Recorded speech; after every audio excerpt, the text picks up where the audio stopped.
This is Vinyl Voices Radio. ESPN 97.5. Ladies and gentlemen, I'm John Denman. Justice Dehan. All right, once again, we are back from a quick break, and this is Vinyl Voices Radio here on ESPN. Jason Deas, John Denman, Jason Sparza, DJ Muskratch back there in the technical stuff. I think there's a camera on you guys somewhere. So watch them work and eat pizza and drink some delicious, ingenious beers. We are hanging out here in the garage. Yeah.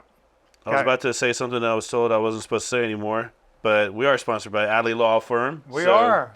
Adley Law Firm. Yes. 1421 Preston, downtown Houston, a block away from Minute Maid Park. I've actually had two people that I know of that has been in different situations that they're like telling me about. I'm like, you should call Adley Law Firm. That's right. I know the guy to call. Yeah, I know the guy to call. They will take care of you. Personal injury law. Yep. Okay, let's move on. Moving on. Moving on. That was a solid plug. That was a solid plug. Hey, I'm pretty good at plugging stuff. Yeah, John is a pro. So the next song we're going to hear is called Runner.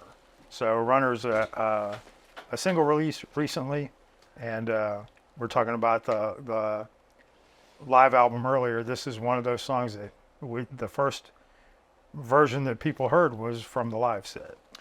Yeah, it was one of the new originals we included on our live album, and then we toured a lot that summer, and it was one of the songs that just people really went up for at shows and were asking about after, and so we kept kind of workshopping it, and eventually we're like, all right, we kind of wanted to like give it its day in court, it felt like, Sure. by doing a studio version. He was like, here's what it's imagined like now, and we recorded it in my living room in Cyprus. Did you catch that day in court? That Yes. was pretty good, right? Yeah, it was very good. Yeah, it's just smooth. like, That's what Clay Melton does. Smooth. Yes. Just bringing it back to the plug. just bringing it back to the plug. Adley Law Firm. So what is your favorite version of the song? Like listen to it. I understand like playing it's a whole different thing, but just like listen to it. Definitely the studio version. It's hard for me to listen to the live version. After, it's like you get to a point. I remember we recorded the first, just scratch tracks of cutting it at the house. And this was the first track of two singles we did this year that we recorded at my place for the first time. And we didn't do anything fancy as far as, actually cutting it. We used the mics we use on the road and just kind of set up, and so it came out feeling real honest, but it also, we tried to play what we had been playing in the original version and listened back and was like, wow, we got to reimagine this thing, and so I'm real proud of the studio version. Good. Yeah, it's just interesting. All right, let's hear the live version.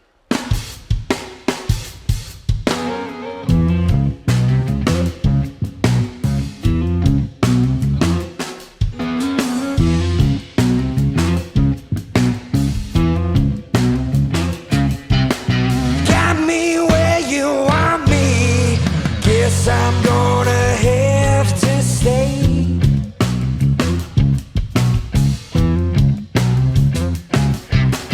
If you had it your way, I'd be coming home to stay.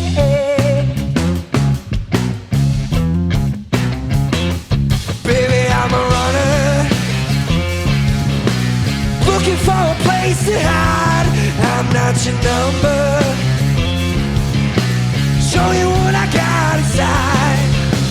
We can waste good time doing the wrong things. I could've chased the lines till that sun came. I could tell you now, but you know what I'm all about. Baby, I'm a runner.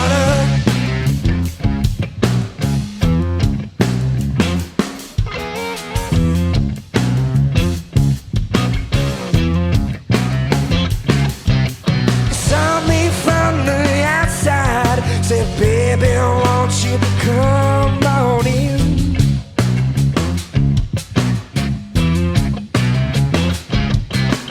I ain't no fool, I'm a sucker for you. And the way you do,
looking for a place to hide. I'm not your number. Show you how to dial it right here.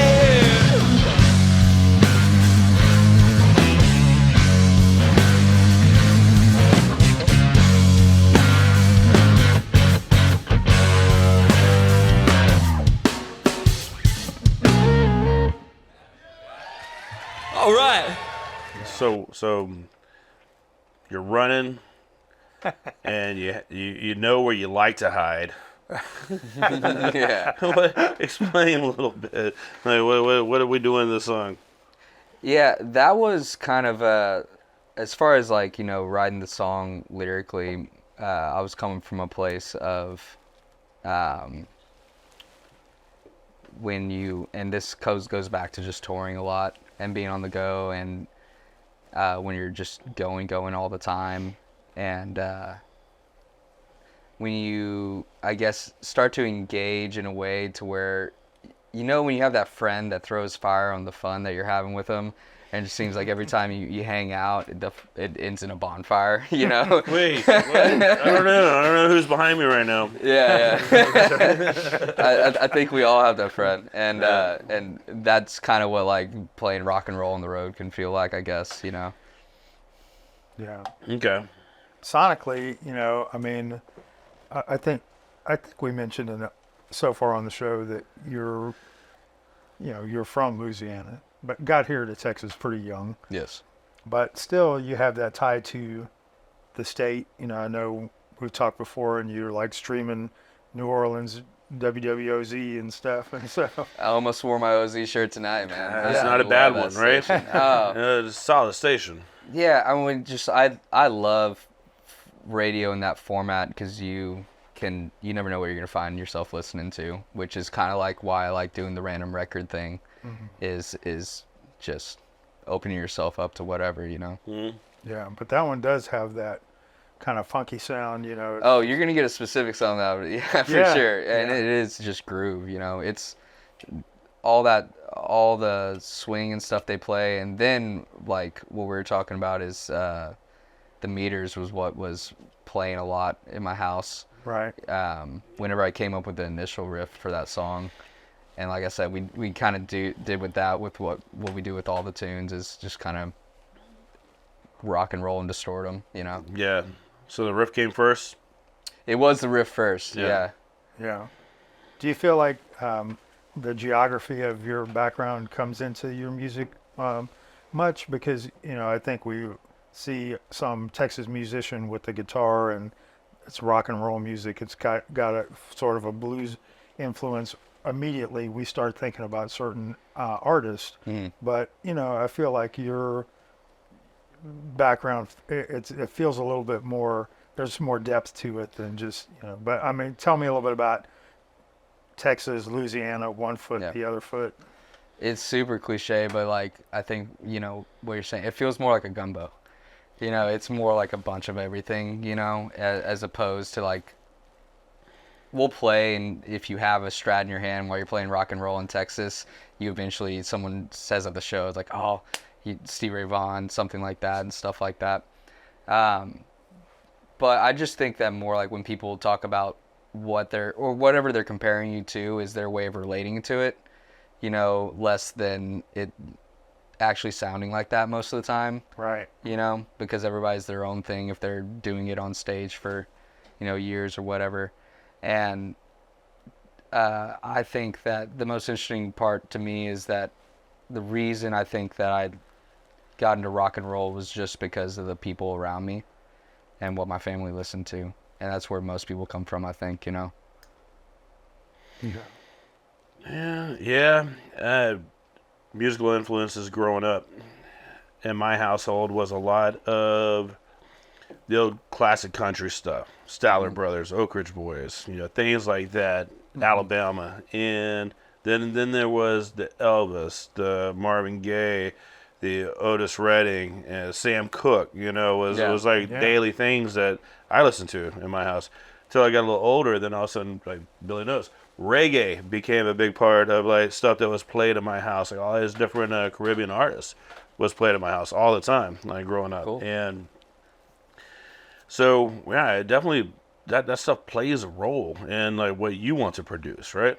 Yeah, but then it's also like the stuff that you like the first time you hear, like when you're a teenager and you hear your friends' music or something at their house, and you're like, oh, this doesn't ever play around Right. around That's my true. place, and then enters heavy music, as far as my lifetime goes, and then but I think it's just cool that it is a geography thing, but it's really like a familial thing for me. Yeah, that's a wonderful answer. I love that as a dad, who's got musicians in the family. And I mean, from the beginning, it was like put the headphones on my wife's pregnant belly so they could, hear the music. And I never expected that would be a thing, but it's so cool that it turned out that way.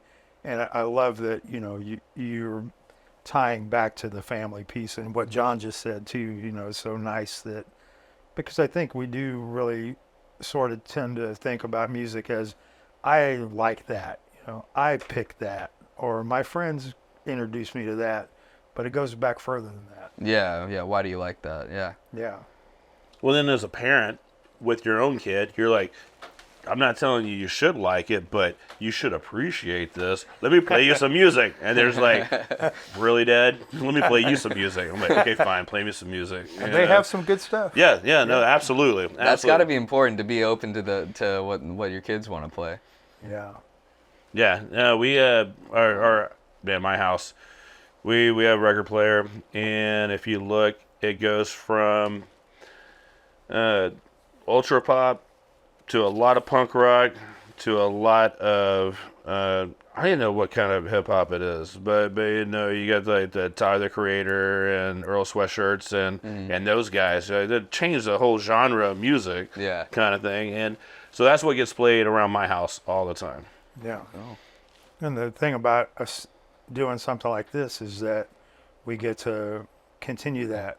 Somebody out there that really digs what Clay is doing is going to be like talking to their kid one day and like, hey, you should check this out. Mm-hmm. And then that's how the chain keeps, building. So appreciate you coming out, man. Just Oh yeah, everybody in my house here is everybody that's on the show. So everybody listen to it's like, hey, this guy's badass, man. You will appreciate his music. You're gonna like it.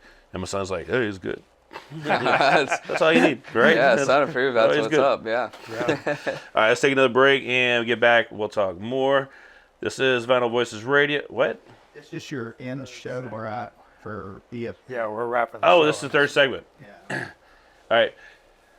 All right, man, I want to appreciate you coming and hanging out on the Thanks show. for having me, man. How quickly we could change. And but now, unfortunately, we have to end this part of the show. Now, there will be a fourth segment that you will hear later on. But for this particular show, we got to call it quits. But no, appreciate you coming and hanging out. Thanks for having me, y'all.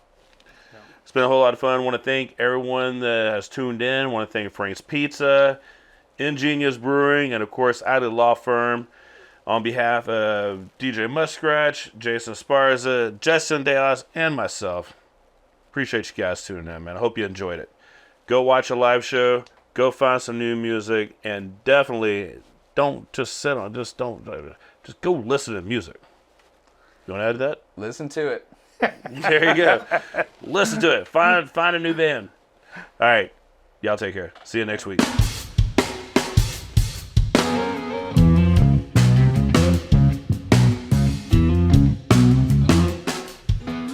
This is Vinyl Voices, brought to you by Adley Law Firm, Houston's personal injury attorneys for 30 years. Me where you want me.